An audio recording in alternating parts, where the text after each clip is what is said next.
Hey, what is up, everybody? This is your boy AJTRIP, and welcome to That's a Shoot, my weekly episodic show where I talk about what's going on in the world of professional wrestling.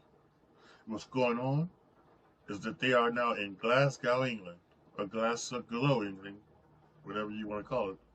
No, it's Scotland, not England. Jesus Christ, I already fucked it up. Anyway, they're over across the pond for a clash at the castle tomorrow afternoon. Should be a fun show. We have 5 matches announced. They may announce another one later on this evening or earlier in the day. Um, Depending earlier in the day tomorrow, depending on what happens. That means a kickoff show or something like that. So there could be some stuff happening. So we will have to wait and see. However, we have 5 matches to predict, and that's what we're going to do. So let's go ahead and let's get with the predicting. For the women's tag team championship, Bade and Jade. Fuck, what the hell?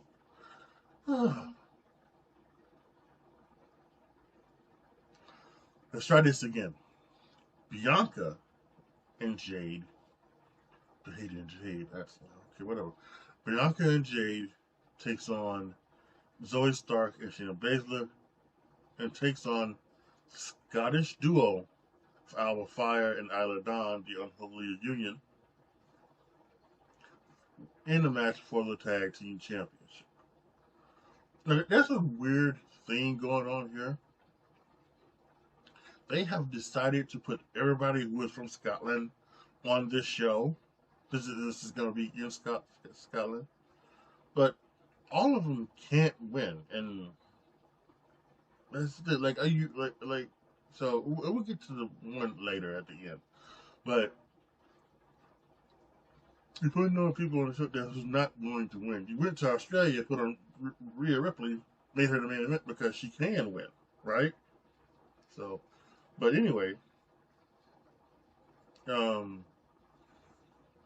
yeah, I mean, I think this is an easy one. There are some people who are thinking that this is maybe a good day to get time to get a cheap pop where, you can put the tag titles on Isla Dawn and Alba Fire, not pin Bianca and Jade, um, and then you get a hometown pop, um, and then you can easily get the rematch back um, next week on SmackDown, and Bianca and Jade can win it back then. I see that, but for me, the story is going to be of how dominant they are. Because again, this is like the Gunther thing. This is like the, Obafemi thing down in NXT. To be so good and to be so dominant that the team that beats them may instantly just get over. You know, they're going to be a star. They're instantly going to get over. Especially if we think, um, if we're headed down the way that we think we're headed down. Thank you, everybody. It was my idea. But so while I could see that happen, and I wouldn't be upset of that happening, especially what I expect to happen in all the other matches. Um, I just think this is, um, I just think this is Bianca and Jade's super run that is going to be, I think, extremely epic. So I am saying Bianca and Jade are going to retain the WWE Women's Tag Team Championship. For the Intercontinental Championship, Sami Zayn takes on Chad Gable. This is a very interesting story. Um, and it's not even really about the Intercontinental Championship, really. It's about Chad Gable and Otis. Chad Gable has been getting in the face of Otis, getting in the face of his other prospects of Maxine Dupree and Akira Tozawa after after his heel turn earlier in the year. and the crowd is really bought into it. They are really getting behind Otis. They can't wait for Otis to absolutely smack the piss out of Chad Gable. So the question is, are you going to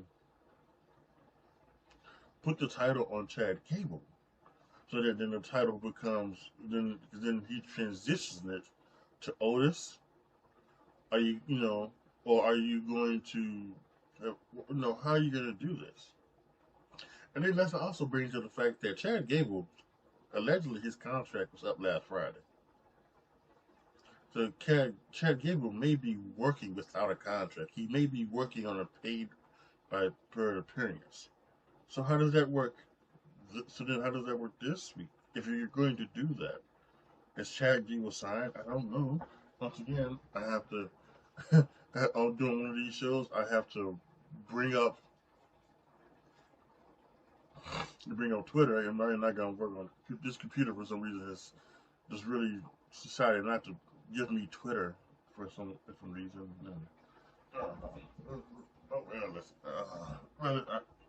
Hold on a second.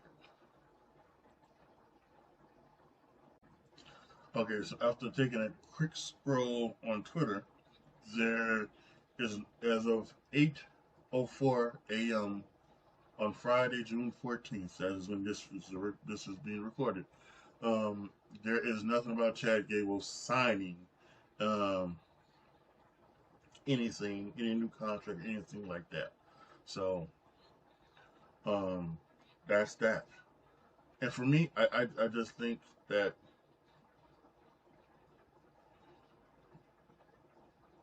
and I think because of that, I think everything has to go down tonight, just in case. Just like how they did that thing with Ricochet this past week on Raw, just in case Ricochet doesn't resign. Now he gave his notice, and that's fine. People have a right to change their minds as well. So maybe Ricochet could sign and come back. And there was always something. I think there was something online that he may actually still resign. Actually, he's not actually truly done with WWE. Maybe. Um, I kind of think he's going to AEW. Doesn't here nor there. So then the same thing I think with Chad Gable. He's apparently working without a contract. Maybe on a paid per appearance. He's doing this. So he's in the Intercontinental match with Sami Zayn. If I were to think,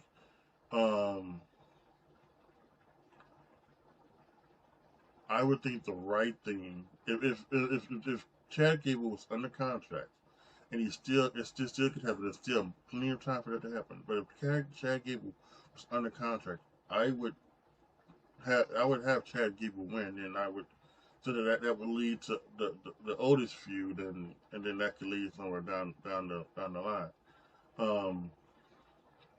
But because of that, I'm going to pick Sami Zayn, and I actually think maybe everything might go down tomorrow.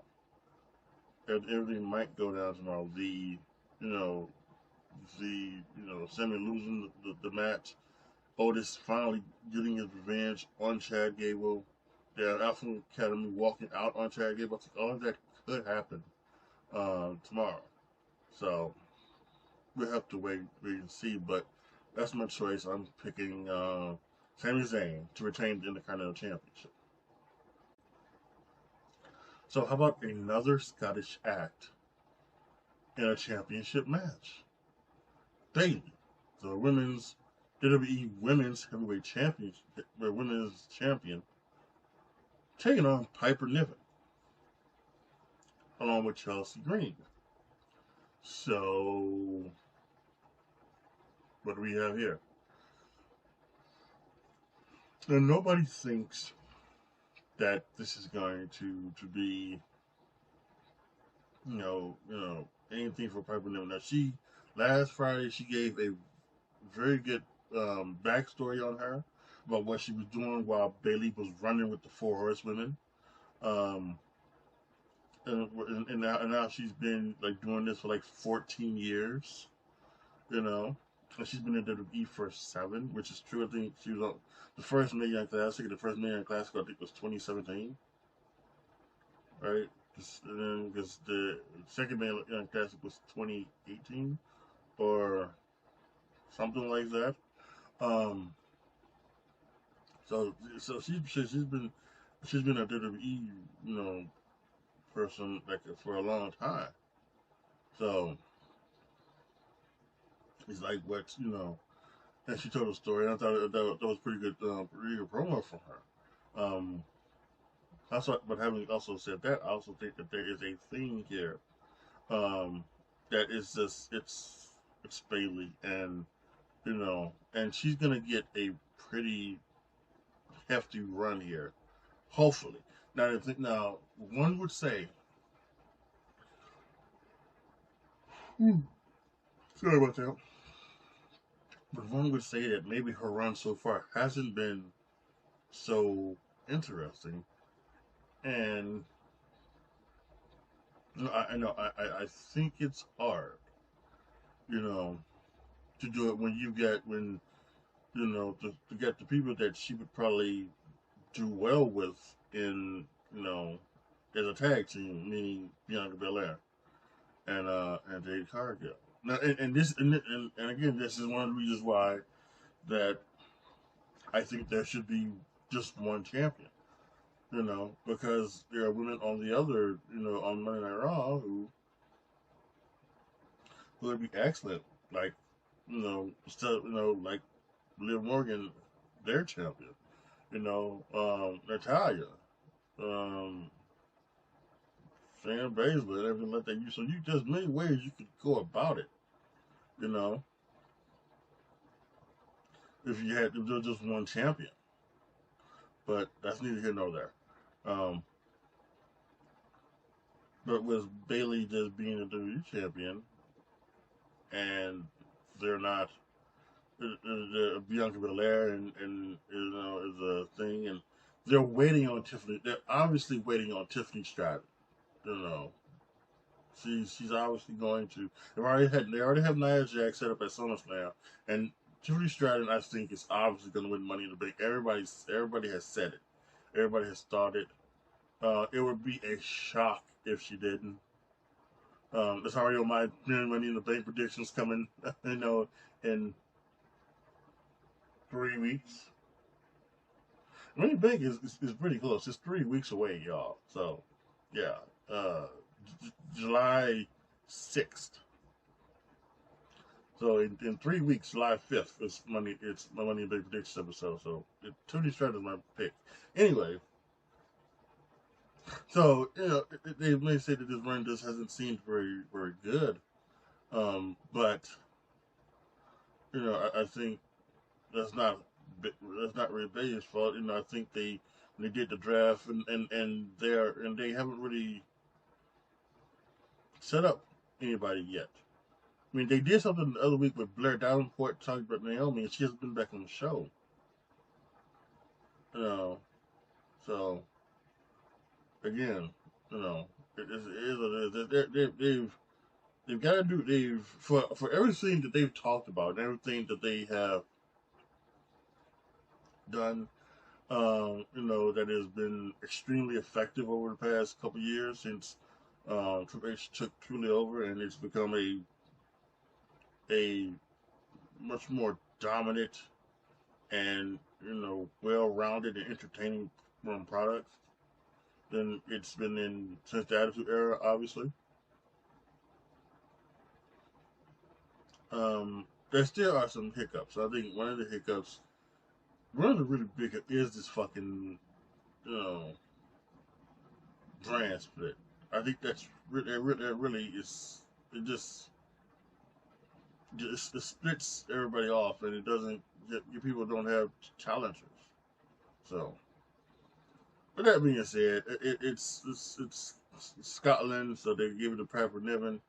Again, last week ate great promo. I think about it, but this is again.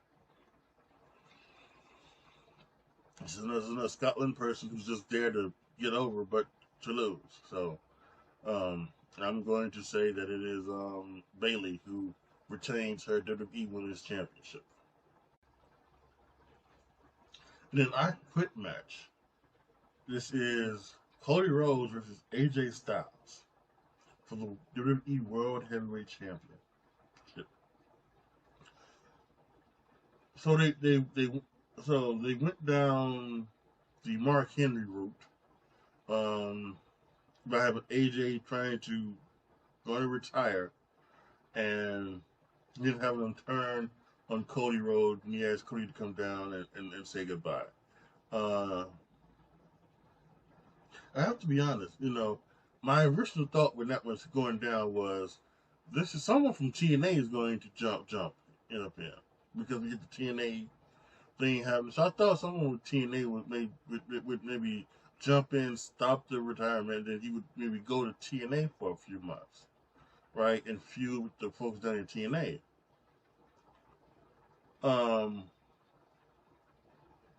But some people, they knew it from the beginning. They saw the light blue suit, and they immediately said, "We're getting Mark Henry tonight." It was said on Twitter. It was said on live streams across the country. So yeah, that's what it was, and so it was. I didn't think about that, and then when it happened, oh okay. So then the next week, Cody's obviously pissed off that he got, and he, AJ Styles wants a match, and he says, okay, he'll give him a match, but it's gonna be an I Quit match, which is very interesting. I wonder what they're going to actually do in this I Quit match. Now, for those who don't know, if you're new to wrestling, what's an I Quit match? An I Quit match is when you beat your opponent up so bad that he utters the words "I quit" during the match. And it's in the past it's a very brutal match. Um, you know, and there was one between Bret Hart and Bob Backlund that was in WrestleMania that was kind of interesting. It was more of a scientific type of I Quit match, but it was what it is. But most of the I Quit matches in WWE have been kind of brutal and barbaric and even bloody. The John Cena JBL I Quit match is an iconic match because it's one of those things where it's for some fucking reason. When people get hit with a steel chair by John Bradshaw Layfield, they just have this ability to just go in there and cut every fucking artery they have. And they come up and there's just gushing. Eddie Guerrero did it and John Cena did it in that match. So, whatever. So I don't know if we're going to see that anyway. Again, I think I believe that while they are going to get a little bit more um, a little bit more than PG on this show, on these shows, in the upcoming months as USA gets SmackDown from Fox, and as WWE Raw in January 25 goes to Netflix, as they get a little bit of thing. I don't think it's going to be, big time as it shouldn't be. Again, like I've said, when it comes to blood, it can be effective. It can be when used, it can be used effectively, but it should also be used sparingly. I've said maybe 3 or 4 times. Maybe I've said maybe once or twice a year. I can maybe see 3 and 4 if there's actually like some type of science to it. Like one of the things I liked about the Undertaker Steve Austin First Blood feud of the summer of 1999 was that um, after Undertaker busted open Austin one night on Raw, he kept busting him open to keep a wound fresh going into his match with going to his first blood match with the Undertaker at what was that show? It was one of those shows. I know secondary shows I can't remember, but yeah, and so that makes sense for him to be like bleeding. It was a good story. It was a good story to tell. And even the thing was that on Sunday Night Heat, Austin busted him open. You know, at on Sunday Night Heat. So then he had a wound fresh. So having that much blood around made sense. And if they were going to do something like that, I would be okay with it if it was if that's the only time we ever saw blood. You know, so yeah, 'cause I don't think we need to go back into of the days of where blood was being spilled like every other week. Back in the early early 2000s or anything like that. That doesn't need to be happening. So, um, or what happens even on AEW. And so, but whatever. John Moxley's whatever. Um, because I don't think we're gonna get blood business, but I do think we could maybe get some definitely some beat downs, definitely some any type of other things. So I think it's gonna be pretty easy. Um, but yeah, listen again. I don't think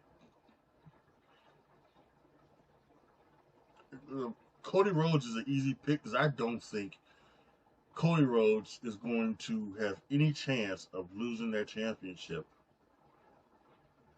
Like I've said, until at least January in the Royal Rumble, around the Royal Rumble time, because I do think they're headed towards, you know, The Rock and, and Cody Rhodes you know, at WrestleMania 41.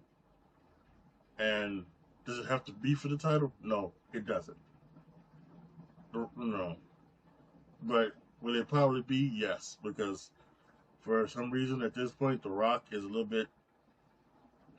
He's showing a little bit of his ego. Um, you know, as what's happening. So that's a little bit surprising. So, but anyway, so yeah, Cody Rhodes is going to win this match, and who knows if this does send AJ Styles to TNA? Who knows if this sends AJ Styles off to retirement? But whatever it is what it is, and Cody Rhodes is going to win.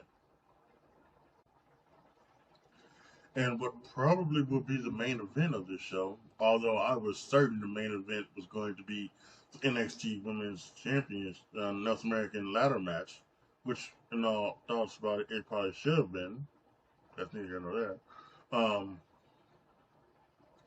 Damian Priest, the World Heavyweight Champion, takes on Drew McIntyre in his hometown, home country of Scotland. So here we are. We've had Alba Fire and Iodon, Scottish descent, going to technically lose. They won't take the pinfall, in my opinion. That's going. Zoe Stark and Shayna Baszler are just there to take the pin.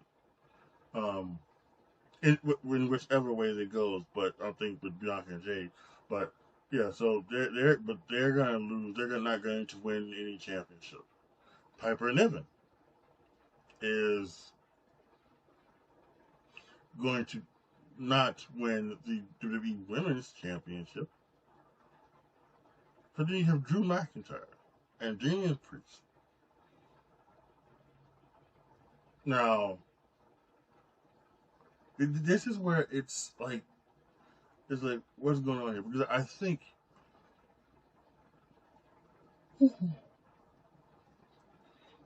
put this back on. I think everyone. I hope you guys heard me. I got a mic on the thing and a mic on this thing, so I hope you guys heard me. I'll quickly restate it again. Aladon and Alba Fire, Scottish descent, not winning the tag titles. Piper Niven, Scottish descent, not winning the WWE Women's Championship. And here we are, Drew McIntyre in the match for the World Heavyweight Championship. And it's so easy because you can easily say yes. Somebody's got to win something from Scotland, right? Can you really have all three Scottish acts lose, right? And then you say Drew McIntyre wins. But then, see, there's also, and listen, to be very honest, everybody in the world, all the fans, we have fantasy booked the idea of CM Punk costing Drew McIntyre the World Heavyweight Championship in his own country of Scotland, right? Him costing him the World Heavyweight Championship in his hometown of Scotland.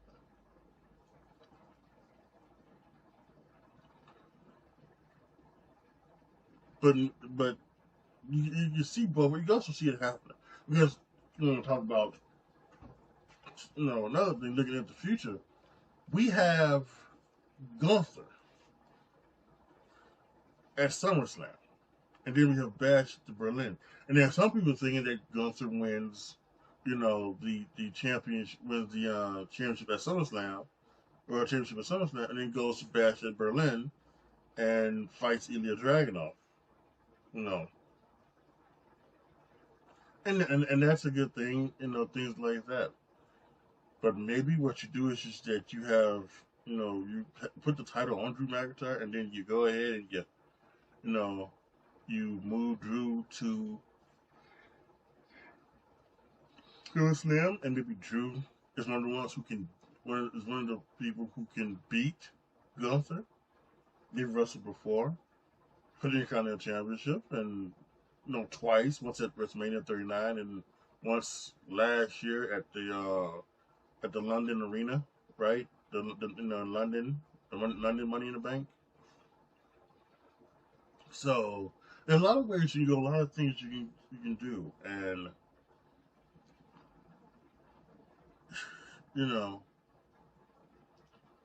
there's so much things here that I think you have to go. But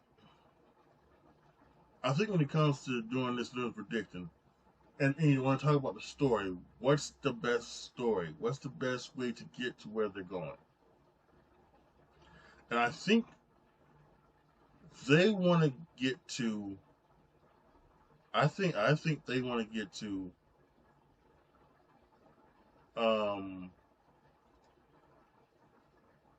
I think they want to get to CM Punk and Drew McIntyre at SummerSlam. Maybe in some type of gimmick match or whatever, right? I think that's what they want to do. I think what they. I think there's a good. I actually think there's a good chance that we're going to have a 3-program thing between CM Punk and Drew McIntyre over a good time that ends at the Royal Rumble. We're gonna have one, a match at SummerSlam, a match at Survivor Series, and then a match at the Royal Rumble, or either a match at. CM Punk maybe not gonna go to Crown Jewel, but he can go to the Survivor Series or Crown Jewel if he changes his mind, and then the finale at the Royal Rumble. Maybe that's even something where the winner would get the number 30 spot or something, and then of course CM Punk wins the Royal Rumble. And gets his main event match at the main event of WrestleMania. But see, so I just think that's the better story, right? So I think, I think what could happen is I think he could cost Drew the title at Clash. He could cost Drew the Money in the Bank at Money in the Bank, and that leads to this SummerSlam match. To me, that's just the story. And all wrestling logic says that you're not, one should win, and that's why some people have said, well, that's why you put the titles of Alba Fire and Isla Dawn, And that's why you make a triple threat match. So Aladon Alba Fire beats Shayna and Zoe. They pin Shayna and Zoe. Bianca and Jade, don't get pinned, and then you could put the title right back on Bianca and Jade again the next SmackDown in a rematch. Title back on them, and they don't lose anything, in particular. So that's why some people say that. Because people think that the story has to be CM Punk costing Drew McIntyre the World Heavyweight Championship, especially after the scene they did on Raw where they had a match between Finn Balor and Drew McIntyre, where if Drew McIntyre won, the rest of Judgment Day would be barred from ringside. And what happened? Drew won, so the rest of Judgment Day is going to be barred from ringside. So it's, to me, it just makes sense. To me, and I know I'm saying that there's going to be 3 for 3 losers, but I think that's the best story to tell. Now maybe they'll prove me wrong. I've been wrong before, but I'm going to say Damian Priest gets help from CM Punk and retains his World Heavyweight Championship.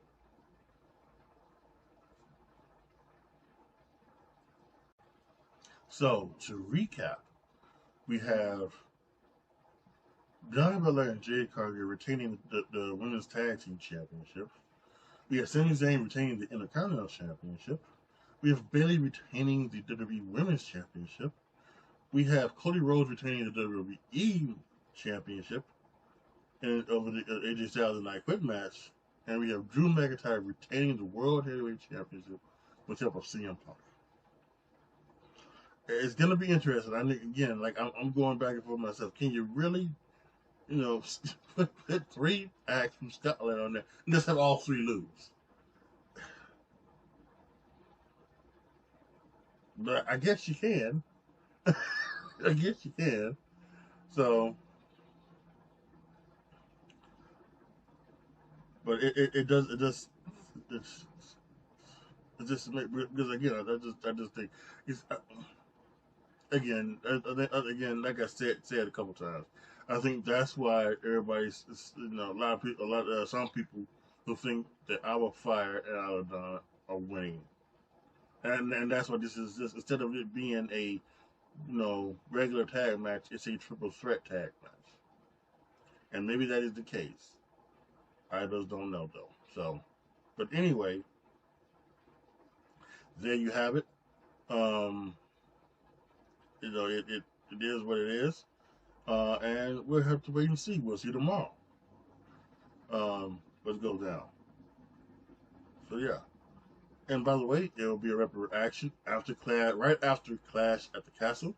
So make sure you are here for that. You're not gonna want to miss it. It's gonna be amazing. So post your comments down below. Tell me what you guys think. Post your record home. Post your home. I'm doing my other thing. Post your comments down below. Tell me what you guys think. Let me know what you think of my predictions. Let me know what you think of the matches that are going to happen. By the way, if they do announce another match for the kickoff for the countdown show, the countdown show is going to be 2 hours apparently, but for the countdown show tomorrow, then I will post my prediction down in the comment section so that you guys can know, and I can be honest and straight of that prediction. Okay? Fine. Alright, guys. Like the video, share the video, subscribe to the channel. And as always, thank you guys so much for watching. This is your boy, AJTRIP, signing off. As always, be good to each other, y'all. Be careful out there. And I am out.